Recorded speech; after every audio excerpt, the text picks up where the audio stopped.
Welcome, friends and neighbors. This is the Sunday Breakdown here on RGR Football. I'm Ryan Tracy, the founder of Rogue Analytics and Performance Consulting, NFL33.com. And yes, Ryan going rogue, RGR Football.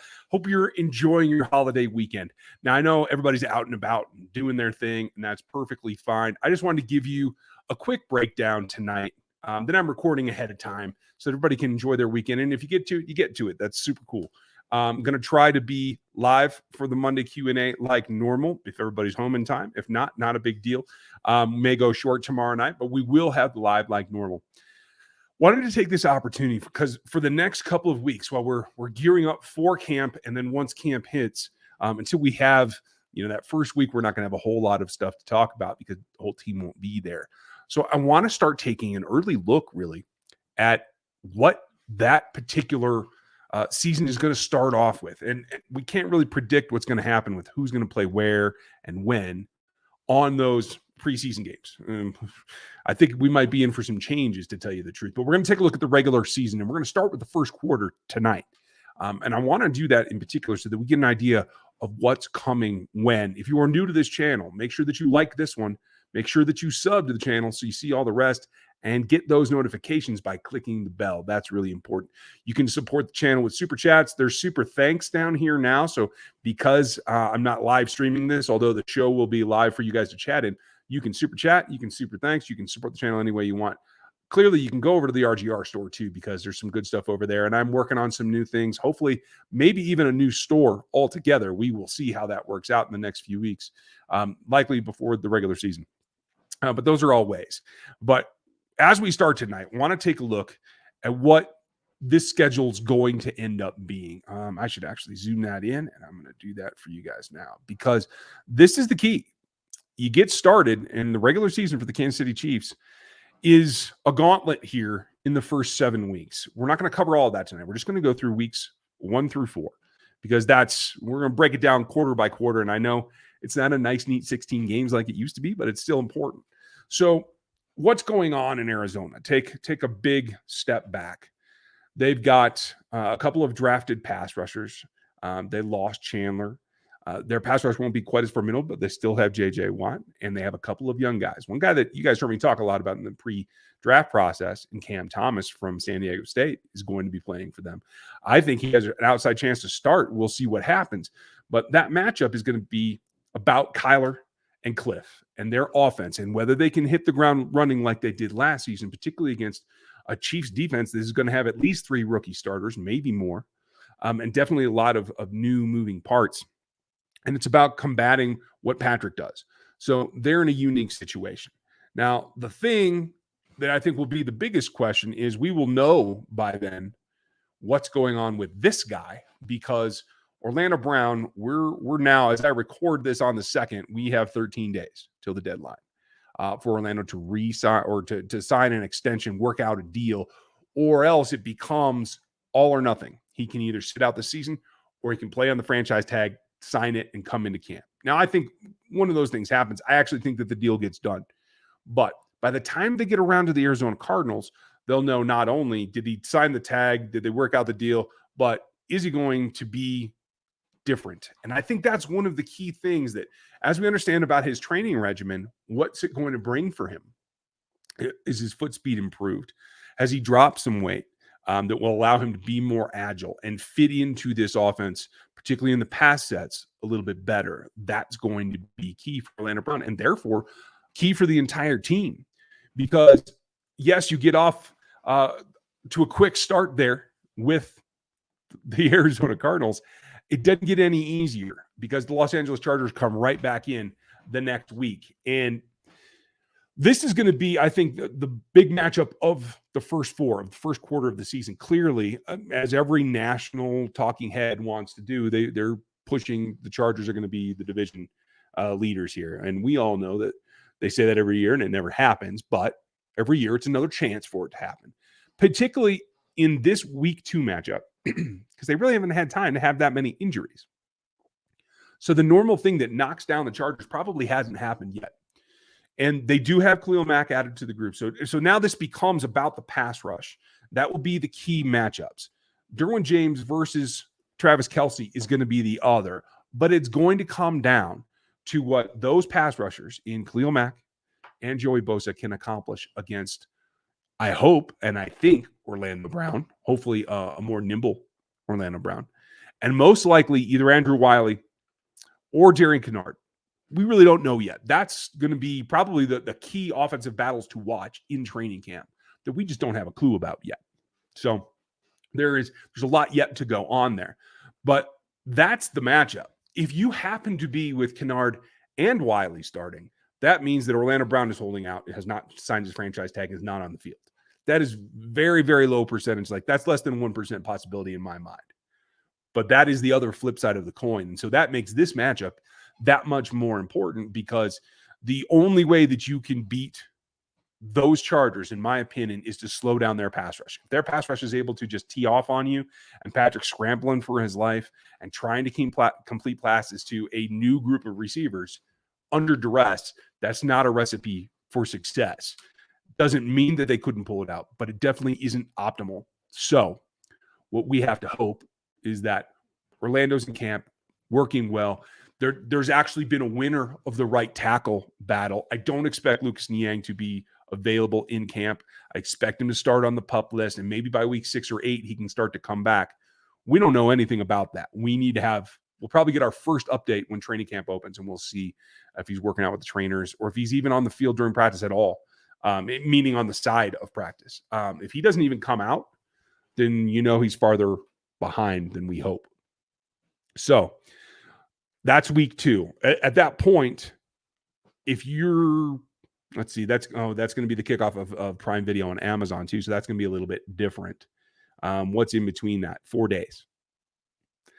So before I go further, what that means for camp is that during camp, and specifically during preseason game 2 and 3, there's going to be stuff in there that is designed to attack the Los Angeles Chargers.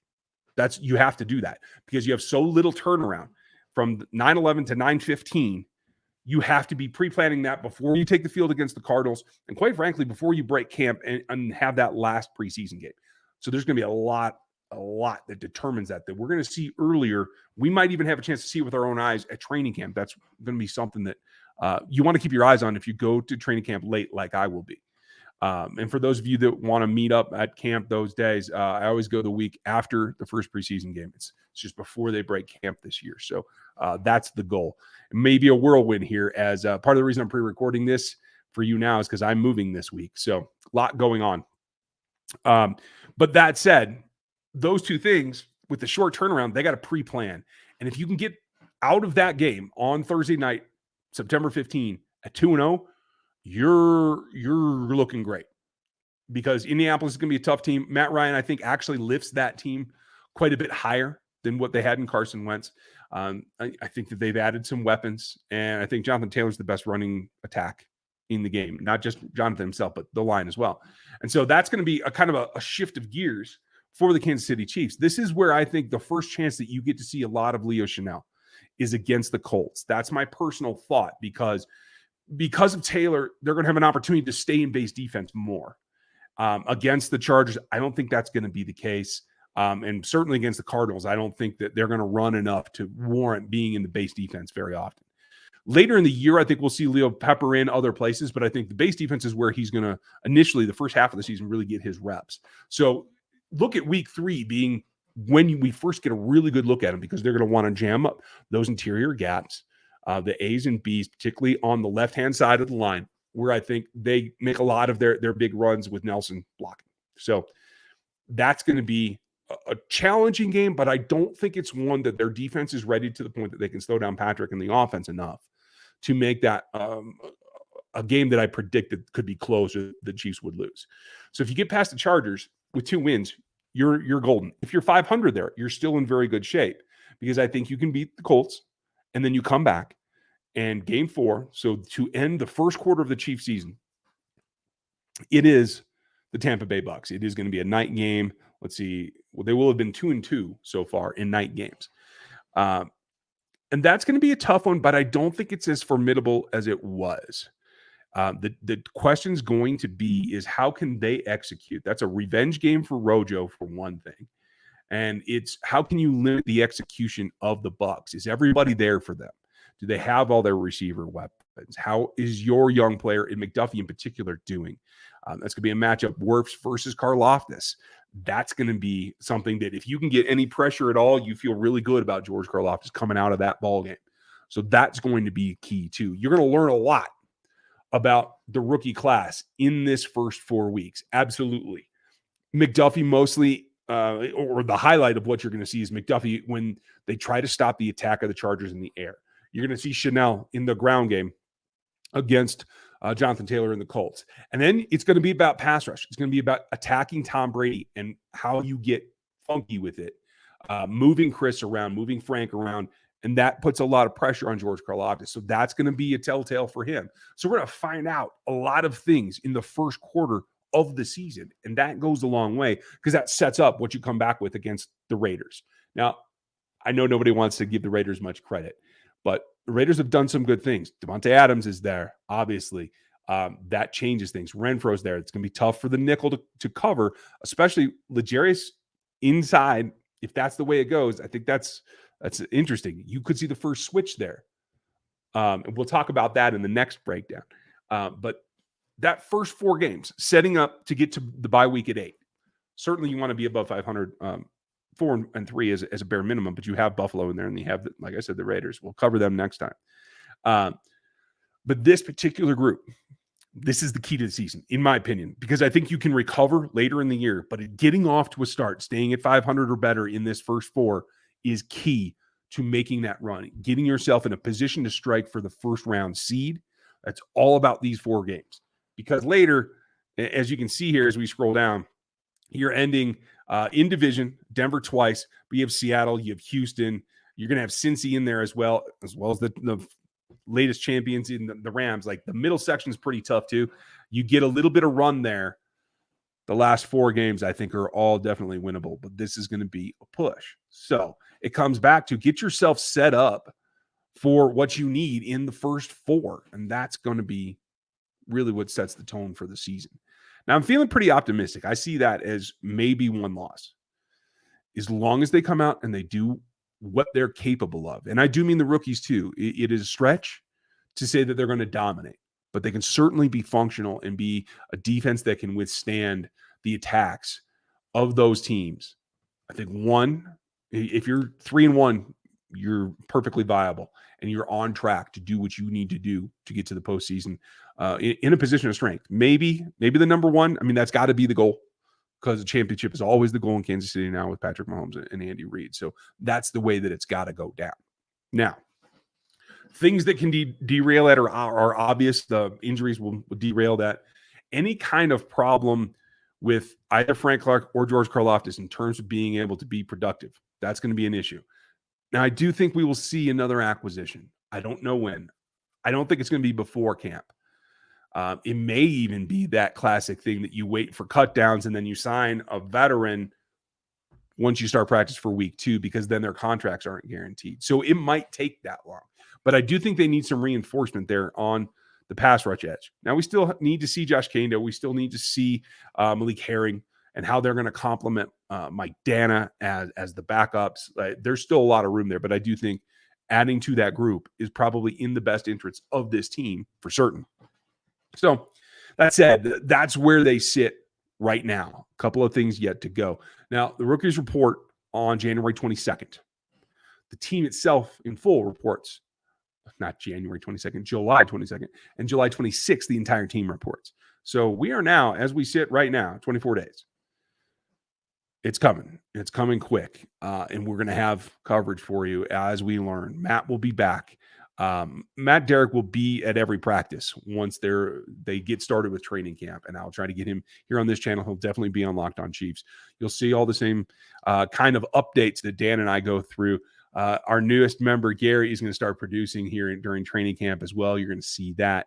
You're going to be able to see, all the members are going to be able to see Roguehead Huddle just like normal, and you can also see it over on their channel as well. Lot to go on as we kind of tool up in this space right now for training camp and the launch into the regular season and another run at that Super Bowl. That's my expectation. I'm sure it's yours. So if you're one of us already, that's great. If you're one of the members, make sure you check out all the Discord stuff if you're at the rookie level or above. And if you want to get more involved in the channel, change your membership over to Rookie, and then you can be in the Discord. You get all the extra videos. You'll get all the stuff from Gooch's Rogue Life down to RHH, etc. Lot to be had there, as there's a lot going on this season. So that's where we're at. Like, sub, hit the bell if you're new to us, and that will get you into the mix. We're going to be back tomorrow night. If you guys are back from your holiday and you're available at 6 Central, I should be online and ready to answer your questions just like always. I hope that you guys are having a good time. Thanks for checking this one out.